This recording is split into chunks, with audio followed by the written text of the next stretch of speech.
So I'll try to be quick and brief. So enormous progress has been made in the field of liver transplantation in the past 3 decades, and now it is well accepted liver transplantation as the main treatment for patients with liver failure. But there is so much that we still don't understand about this highly complex operation and process, and we are constantly looking to see how we can improve the results and outcomes of transplantation so that the patients and society in general gets maximum benefit of this process. I'm going to briefly talk to you about 2 very important trials, one of which is already underway, and the second one we hope will start in the very near future.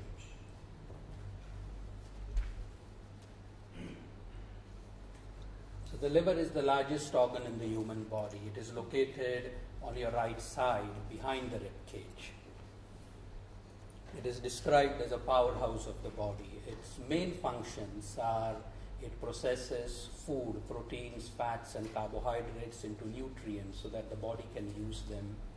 It also stores these nutrients and vitamins for later use by the human body. It removes all the toxic substances such as drugs and alcohol which are harmful to the body. And it produces chemicals and proteins that helps your blood clots. Overall, the liver performs more than 400 functions each day to keep the body healthy. But there are diseases which can severely damage the liver. And when liver damage is severe, as you can see in this picture, this is a typical picture of advanced liver cirrhosis, which leads to liver failure when a transplant may become necessary. And the transplant provides a new liver to keep up with the demands of a full and active life. And it is now universally accepted that a successful liver transplant can lead to longer and more active life. So currently, 680 liver transplants are performed in the UK each year. So far, more than 6,000 patients have been successfully transplanted. But the main problem we face in the day-to-day management of the patients is the complications which arise after the process. It's a very complex operation. It perhaps is the most major operation that is performed in the human body. And it is a high-risk process, and nearly 2/3 of the patients will develop complications, some of which can be serious. Now, why do the complications occur? They occur because of 2 main reasons which are inherent to the whole transplant process. The first is liver injury. It's not physical injury of any kind. What happens is injury at a molecular level. This is a liver which has been retrieved from a brain-dead donor.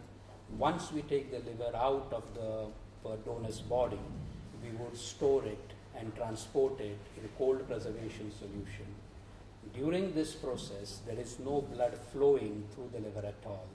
And this absence of blood flow is what is called as ischemia, inevitably causes some amount of damage to the liver.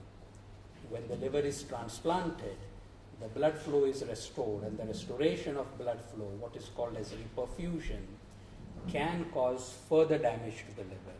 And the combination of the two, the ischemia and the reperfusion, is what we call the ischemia-reperfusion injury.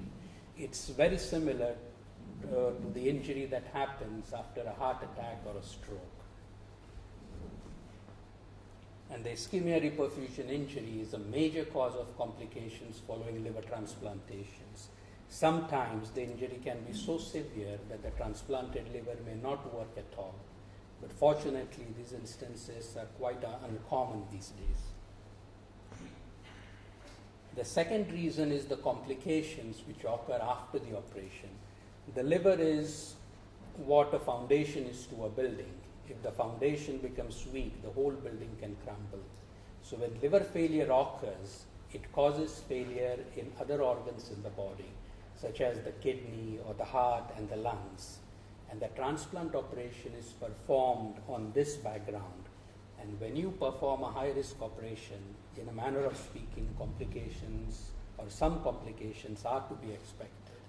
So complications like sudden loss of kidney function, Infections, blood clots, bleeding, failure of the heart and lungs are common complications after liver transplant.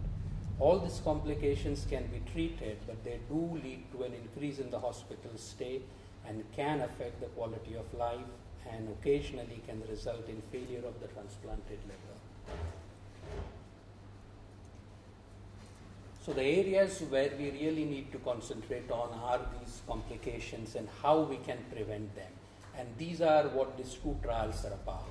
The first trial, the RIPCOL trial, is a strategy to protect the liver and decrease the liver injury. This is the ischemia reperfusion injury, what I talked about earlier.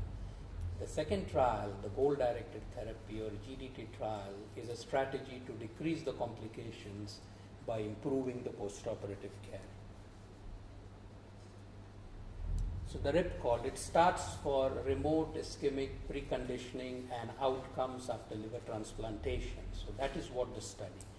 So the ischemia reperfusion injury, as I spoke earlier, is very similar to the injury that happens after heart attacks and strokes. And there has been a remarkable observation that if we perform brief reduction of blood flow, say to the arm or the leg, it can actually decrease the injury caused by the heart attack or the stroke. So this reduction of blood flow in a remote area such as the arm or leg actually preconditions the heart or the brain from the injury caused by the heart attack or stroke. And that is what remote preconditioning means.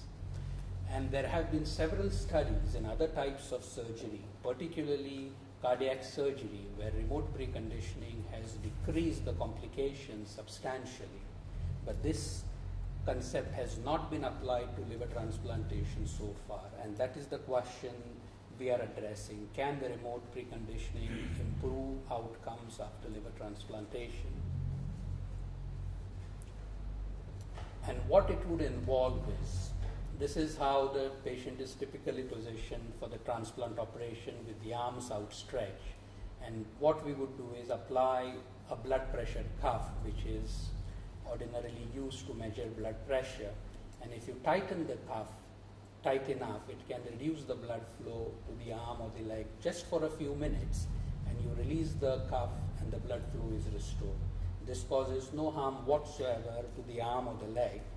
But the idea is this remote ischemia can precondition the liver against further ischemia. And once the remote process has been done, we would carry out the operation as usual, remove the diseased organ and replace it with a healthy organ. It's carefully designed so that wrong conclusions because of prejudice or bias are not made. And there are two groups, one which receives this remote preconditioning treatment and the other does not. Over a period of 3 months, we will assess how the function of the transplanted liver is and what are the number of complications occurring in each group.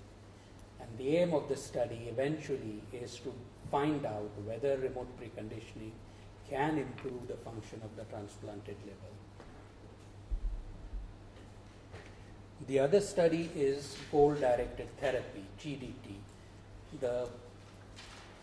This happens in the intensive care unit. After liver transplantations, most patients will spend at least a day in the intensive care unit. If complications occur, then this stay can get prolonged.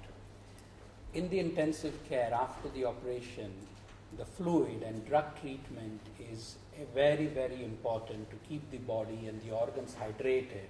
Otherwise, the heart and the kidney and the transplanted liver will not function very well. The problem is the fluid and the drug treatment is based on arbitrary practices.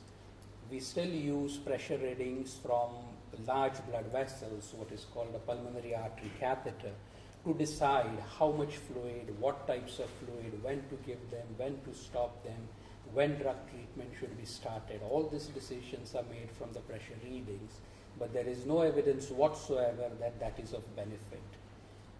And otherwise, it is the judgment of individual doctor which will decide what fluid and drugs to use. But again, because the judgment is subjective, it will differ from doctor to doctor. So this arbitrary practice has been challenged by this new concept of goal-directed therapy. What goal-directed therapy means, it's a term used to describe measures of blood circulation to guide fluid replacement and drug treatment. One of the measures of blood circulation is cardiac output. The heart is a pump. The amount of blood it pumps out in a minute is called the cardiac output. And we can measure the cardiac output and use it as a guide for fluid replacement and drug treatment. And this concept has been successfully applied first in cardiac surgery.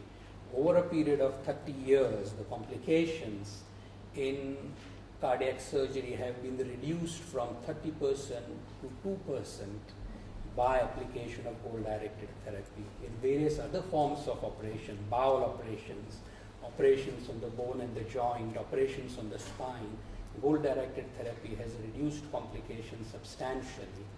As yet, no studies have been carried out in liver transplant, and this will be the first study of its kind which we have planned, and hope that this will start in the near future very soon.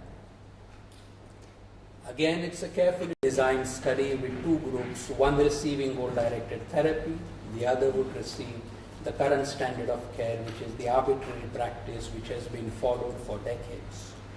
It's a very fundamental question, the fluid management, and a very important one. And 4 centers within the UK, 4 liver transplant centers, one of which is the Royal Free, will participate in the study. The primary aim is to assess whether goal-directed therapy can decrease the rate of complications. So in conclusion, the results of these trials are expected to improve outcomes of liver transplantation. As Professor Davidson showed in his first slides, as liver transplant has become a successful treatment, at the same time, the spectrum of diseases which are amenable to liver transplant has also widened. And at the moment, there are too few livers to allow transplantation for everyone on the waiting list. So it's a scarce resource, and we need to have more and more research to make optimal use of this scarce resource for maximum patient and social benefit.